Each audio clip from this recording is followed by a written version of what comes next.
होंगे ऐसा इनके क्या पास डेटा है, इन्होंने डेटा के बेस होगा? डेटा क्या हो सकता है? फ्यूचर का डेटा तो नहीं हो सकता ना उनके पास, प्रेजेंट का डेटा हो सकता है। डेटा आपने सुना 100 साल पहले का बाद का डेटा? मैंने तो नहीं सुना आज तक। तो आज उनकी ये राय है और होगी राय, ठीक है। दुनिया में तरह तरह की राय है लोग, लेकिन मैं समझता हूँ कि वक्त के साथ इंसान ज़्यादा से ज़्यादा रीजनेबल और लॉजिकल होता जा रहा है। आज आप देखिए वेस्टर्न यूरोप में क्या परसेंटेज है नॉन बिलीवर्स की, बहुत हाई। वहाँ चर्च खाली पड़े होते हैं। तो अल्टीमेटली तो इंसान कोई ऐसी बात बहुत अरसे तक नहीं मान सकेगा, चाहे गलत या सही, जो उसे उसके दिमाग को, उसके जहन को, उसके लॉजिक को अपील न करे। वो कह रहे हैं तो ऑक्सफोर्ड के होंगे तो कैम्ब्रिज के होंगे, तो मुझे क्या लेना देना। उनका डेटा मुस्तकबिल का नहीं हो सकता है। जी दीपक, हाँ पूछिए। मैं आऊँगा, अभी पीछे की साइड भी आऊँगा, माइक वहीं भेजूंगा 2-3 साल के लिए। जी जावेद साहब, आपसे सवाल है। नमस्ते। अरे भाई सर, अगर आप ही लोग तय करना है तो फिर 200 लोग तय कर लें। ये सब नहीं sir, please don't do this sir. Sir everybody has a right sir, but we can only take selected questions. No sir, ये यंग लोग भी हैं तो इनकी ये अब उतने यंग, भाई आप यंग हैं कि नहीं हैं? वो कह रहे हैं वो भी यंग हैं साहब, आप उनकी नौजवानी पर दावा उनको ही करने थे। हाँ मुफ्ती साहब आप यंग, हाँ पूछे। अरे भैया सर मेरा सवाल ये है, कुछ इनसे भी तो पूछो। जी नहीं बस आपसे एक सवाल है। जैसे थीस्टों के पास अपने जो ईश्वर को मानते हैं उनके पास अपने सोशल गेट टुगेदर्स हैं। 5 रोज़ आज क्रिसमस आने वाला है, होली है, दिवाली है, ईद है। एथिस्ट क्या ऑफर कर रहे हैं? मतलब मैं इनकी दुकान से बोलूं मैं आना चाहता हूं उस तरफ, पर मैं अट्रैक्ट नहीं हो पा रहा हूं। मैं सोशल गेट टुगेदर्स क्या है आपके पास? वो ये कह रहे हैं कि जो धार्मिक लोग हैं, अलग अलग धर्म के लोग, उनके उत्सव त्योहार कॉन्ग्रेगेशन बहुत हैं। अब आपको मैं एक सुनाता हूँ, यहाँ हिस्टोरियन भी बैठे हैं। मृदुला जी आप बताइएगा सही है क्या?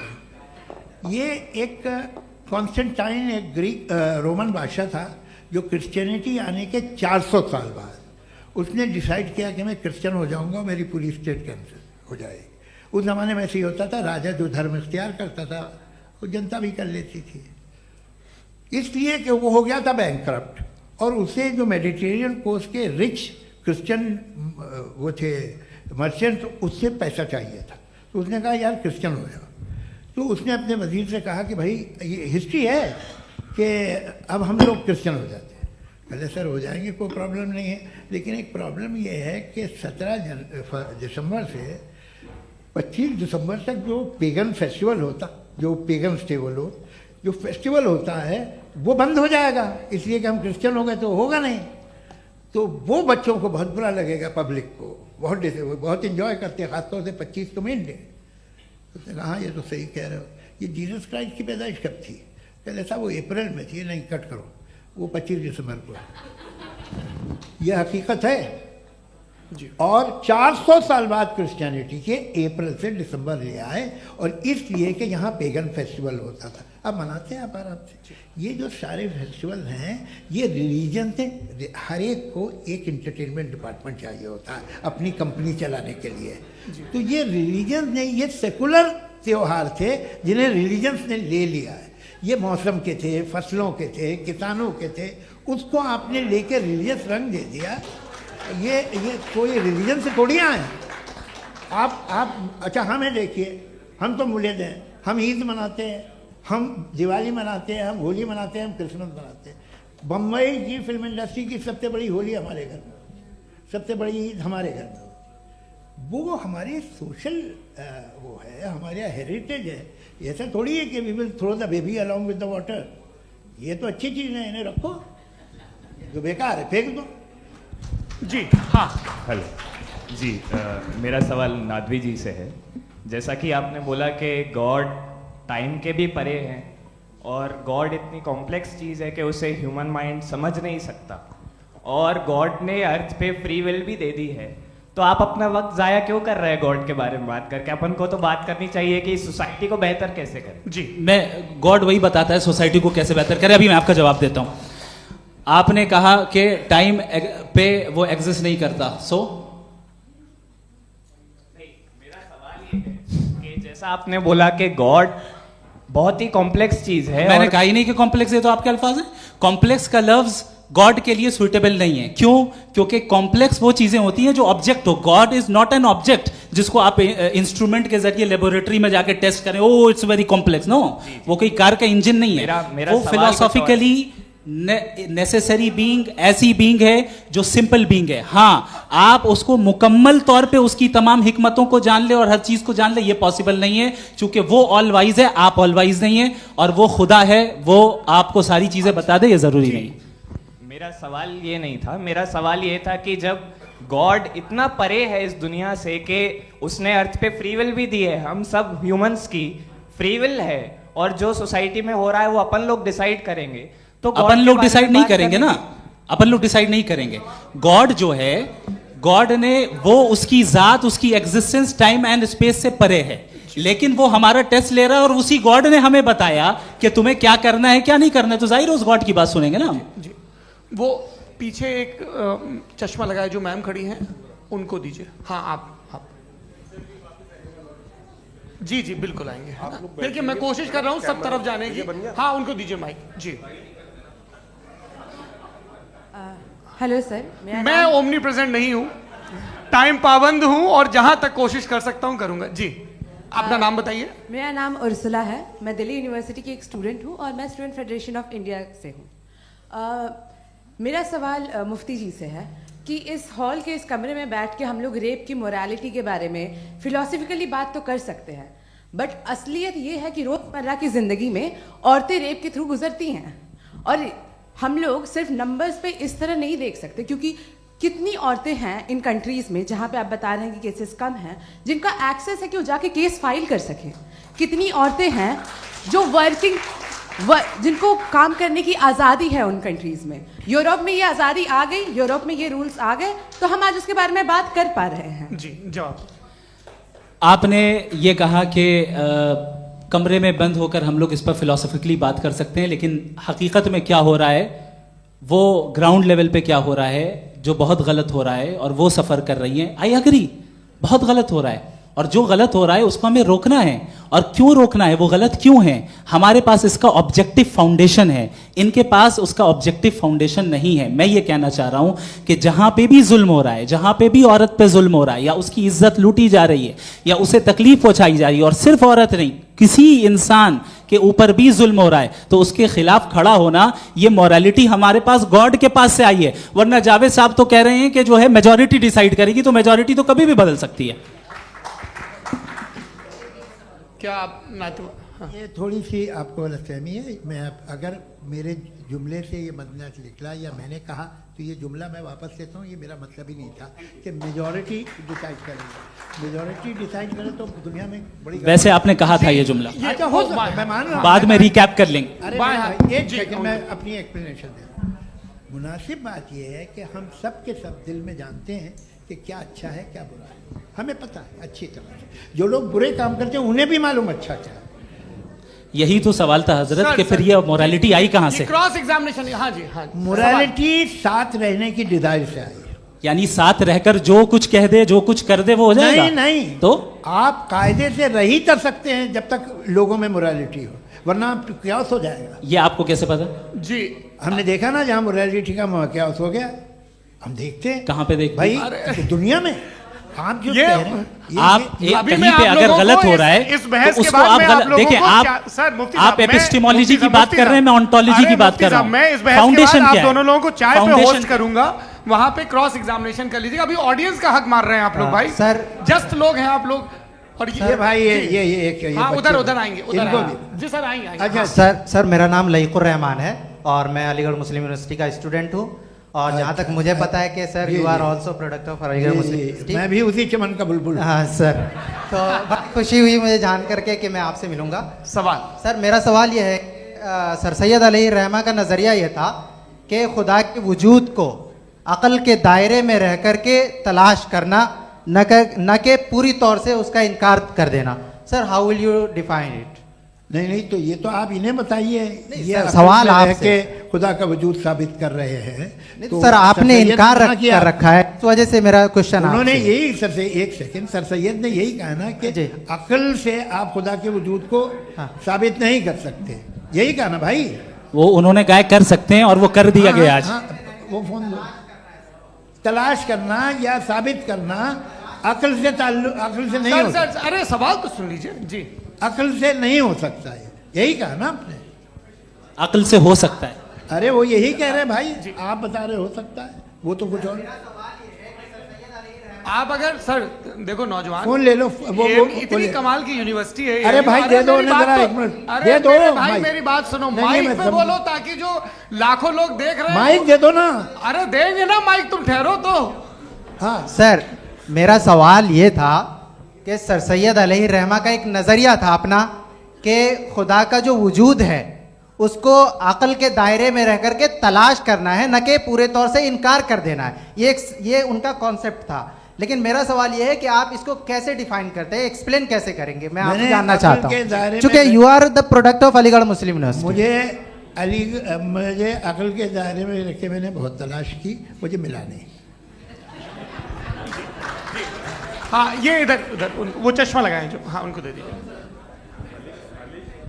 जी जी फटाफट पूछिए, बस 5 मिनट है, 5 मिनट में खत्म हो रहा है। हाँ अस्सलाम वालेकुम मुफ्ती साहब। एंड मेरा सवाल जावेद अख्तर साहब से। क्या नाम है आपका? अरे भैया सब मुझे पूछ रहे हो। फैज पूछिए फैज साहब। तो मेरा सवाल ये है कि अभी जो एथियस्ट है वो problem of evil argument use कर रहे हैं अगेंस्ट मुस्लिम्स, राइट? कि इस दुनिया में इतना सारा इविल है और अगेंस्ट मुस्लिम तो यहाँ अगेंस्ट थियस्ट। हाँ थोड़ा सा करेक्ट कर लीजिए भाई, पूरी मशक्कत ही इसी बात की थी कि किसी एक मजहब पे बात न टिके। जी तो बेसिकली ये आर्ग्यूमेंट ऐसा है कि इस दुनिया में इतना ज़्यादा ईवल एग्जिस्ट करता है और अगर एक ऑल गुड गॉड है तो वो रोकता क्यों नहीं है? लेकिन इस सवाल में एक हिडन अजम्पशन ये है कि इस दुनिया में ईवल एग्जिस्ट करता है। अब एथियस्ट ये कैसे ऑन्टोलॉजिकली प्रूव कर सकते हैं कि इस दुनिया में ईवल एग्जिस्ट करता है? मैं आपको बताता हूँ, थोड़ा सा समझा। नहीं सर, हम लोग इनको सुनिए। नहीं please don't do that. I want to explain ontologically. हम समझ गए सर, इनको अब जवाब देने दीजिए। अच्छा सवाल पूछ लो। मैं अभी तक क्या था वो मैं थोड़ा सा ऐड ऑन कर लेता हूँ। तुम गुरु, तो हम जब इसका राउंड 13 करेंगे ना तब तुमको स्टेज पे बिठाएंगे। जी तो हाँ जल्दी से। तो देखिए एथियज्म के हिसाब से सब कुछ रैंडमली बन गया है, सब कुछ एटम्स और मॉलिक्यूल्स है। एक पत्थर में और मुझ में सिर्फ इतना फर्क है कि हम लोग एटम्स और मॉलिक्यूल्स का अलग अलग रीअरेंजमेंट है। अब एक पत्थर को कोई इंसान तलवार से 2 टुकड़ों में काट दे या मुझे, according to atheism it is same. There is no evil and good according to atheism. जी अच्छा, फैज साहब का सवाल ये है कि हाँ कोशिश भी करते तो इससे गलत सवाल नहीं कर पाते। एक लाइफ फॉर्म है और लाइफ फॉर्म में फीलिंग्स हैं, मतलब लाइफ फॉर्म सुनता है, देखता है, टेस्ट कर सकता है, फील कर सकता है। तो उसकी ये जो क्वालिटी इस बबल में आ गई है, वो जानवर में भी है, इंसान में भी है। तो जाहिर है कि उसे कोई तकलीफ पहुंचेगी, तो चूंकि उसके पास वो सेंसिटिविटी है तो मैं करेगा। पत्थर में वो सेंसिटिविटी नहीं है। तो ये क्या सवाल हुआ कि अगर पत्थर को काटा तो पत्थर को तकलीफ नहीं होती, तो आपको काटे तो आपको क्यों तकलीफ हो? बैठ जाइए। जी हाँ अगला सवाल। हाँ पूछे जी जावेद अख्तर साहब। अरे भैया सब आप लोग मुफ्ती साहब को छोड़ रहे हैं, मेरे ही पीछे पड़े हैं क्या? फिर चलो बोलो भाई। You asked how God can exist when children die in Gaza. Huh? You asked how God can exist when children die in Gaza, and you also mentioned the rise of atheism in Europe. But the same events also are leading many atheists and non-believers to turn towards faith. How do you interpret this contradiction, where suffering pushes some away from God, yet brings others closer to belief? देखिए आपको एक बात बताऊं, दुनिया perfect तो कहीं भी नहीं है, हर जगह कुछ खामियां हैं। बेटा 1 मिनट, मैं आप ही को कहेंगे, देखो वो तो कुछ खामियां, कमज़ोरियां, खराबियां सब जगह है।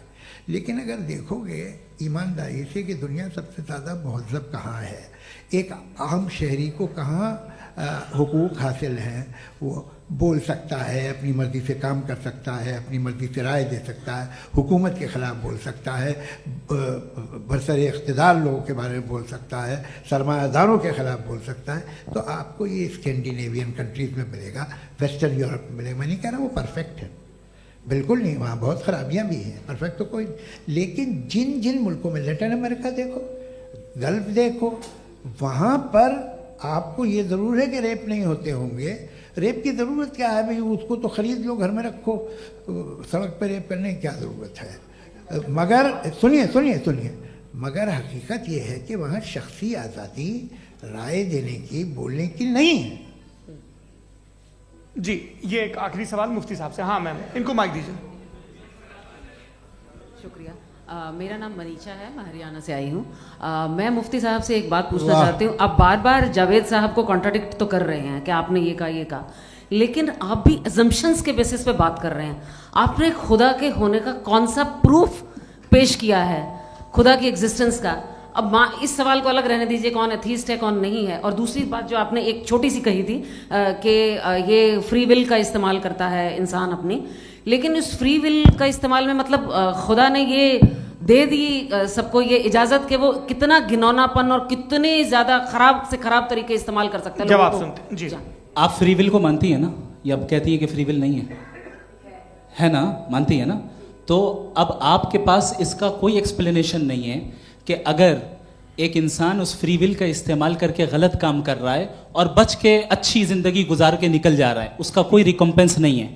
हमारे वर्ल्ड व्यू में जो इंसान गलत काम कर रहा है उसको भी रिकम्पेंस यानी उसका बुरा बदला मिलना है, और जो सही काम कर रहा है उसको सही बदला मिलना है। लिहाजा जो फ्री विल है वो इस तरीके से है कि एक लिमिटेड टाइम तक खुदा ने मोहलत दी है। ऐसा नहीं कि छूट दे दी, जो करना है करते रहो हमेशा। वक्त आएगा जब एग्जाम का टाइम खत्म होगा तब रिजल्ट आएगा। दौराने एग्जाम जबरदस्ती आपको नहीं बताया जाएगा। अरे भाई एक सेकंड, जी सवाल मुफ्ती साहब से मेरा, मुफ्ती साहब से रुक जाइए, आपसे फोन, आप इसके बाद आपसे यही रहेंगे वो। हाँ बोलिए। मैं मुफ्ती साहब एक ही सवाल करता हूँ कि अगर जो हो रहा है फ्री विल से हो रहा है और एक दिन बरोज़ क़यामत इंसाफ होगा मैशर में वगैरह वगैरह, तो दुआ क्यों मांगते हैं लोग? दुआ मांगते हैं इसके मतलब है अभी भी उसने ये डिपार्टमेंट रखा है कि मैं रोजमर्रा की जिंदगी में बिल्कुल बिल्कुल ही कैन। तो तुम कैन हो, तुम मुझे नौकरी दिला देते हो, मेरे बेटे को ग्रीन कार्ड दिला देते हो, और 45,000 बच्चे मरते उन्हें रोकते नहीं हो।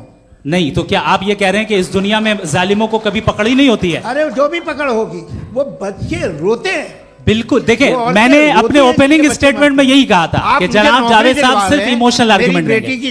This is an emotional argument. ये छोटे मोटे इसके पीछे का रीजन मैंने बताया क्या है, इसके पीछे का विजडम क्या है मैंने बताया। मंच से आप लोगों को सज्जनों इसलिए कह रहा हूं ताकि थोड़ा सा आपके कॉन्शियंस पे जोर रहे कि आपको ऑर्डर बचा के रखना है।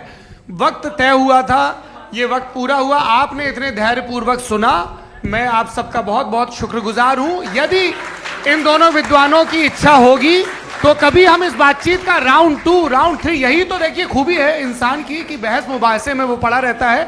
आप लोगों ने बड़े धैर्य का परिचय दिया, बहुत बहुत शुक्रिया। इसी के साथ ये बातचीत यहाँ पे समाप्त होती है। आप लोगों को मैं एक बात बता दूं, ये सारी बहस हो गई, अब मुफ्ती साहब और बड़े मुफ्ती साहब इन साथ के साथ मैं खाना खाने वाला हूँ।